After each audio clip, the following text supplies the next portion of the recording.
5h10 sur Europe 1, Alexandre Lemaire. À la une du JD News en partenariat avec Europe 1. Chaque mercredi dans Europe 1 Bonjour, nous ouvrons ensemble le dernier numéro du JD News disponible en kiosque aujourd'hui. Et c'est avec vous, Armelle Favre. Bonjour.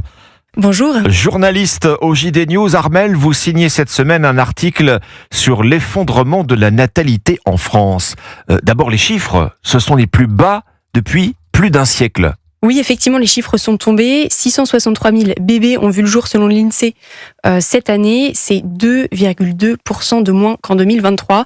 On est loin du réarmement démographique dont parlait Emmanuel Macron l'année dernière. Donc on est loin également, selon les statistiques, du seuil minimum pour assurer le renouvellement des générations. Totalement, on est très loin. Et donc, dans cet article, je suis allée voir quels étaient, s'il y avait de quoi s'inspirer chez nos amis européens à côté. Chez nos voisins. Alors voilà, pour relancer la natalité, effectivement, on peut regarder ce qui se fait chez nos voisins européens. Armelle Favre, il y a des pistes de fait à explorer. Vous en énumérez plusieurs. Hein. Il y a quelques pistes, effectivement. Je me suis intéressée notamment à l'étude qu'avait produite l'Institut des Français de l'étranger, qui a regardé de près les différentes politiques démographiques.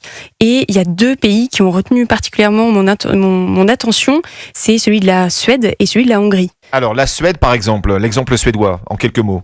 L'exemple suédois, en quelques mots, le congé parental, par exemple, qui est fixé à 80 jours pour un couple, peut être réparti sur une période de 12 ans et indemnisable à hauteur de 80% du salaire antérieur. Ça veut dire, en quelque sorte, que en France, nous n'avons pas tout tenté pour relancer la natalité. En France, nous n'avons pas tout tenté et en fait, il y a surtout deux points qui sont intéressants et que pointe Ludovine de la Rochère, qui est la présidente du syndicat de la famille.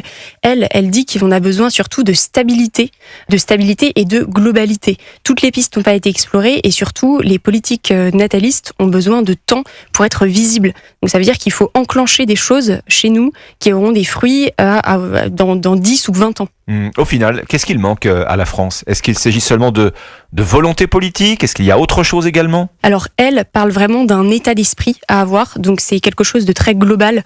Elle demande des choses concrètes, qui sont par exemple la création d'un ministère de la famille, comme en Italie, par exemple, mais elle nous dit aussi qu'on a besoin vraiment en France d'avoir une vision globale et surtout de valoriser la maternité et la paternité en France. Merci Armelle Favre. Merci beaucoup. L'effondrement de la natalité en France. Comment s'inspirer de nos voisins européens ? On retrouve votre article dans le JD News cette semaine. À la une également, cet entretien avec Éric Ciotti, sa thérapie de choc sur la dépense publique, sur le budget de l'État.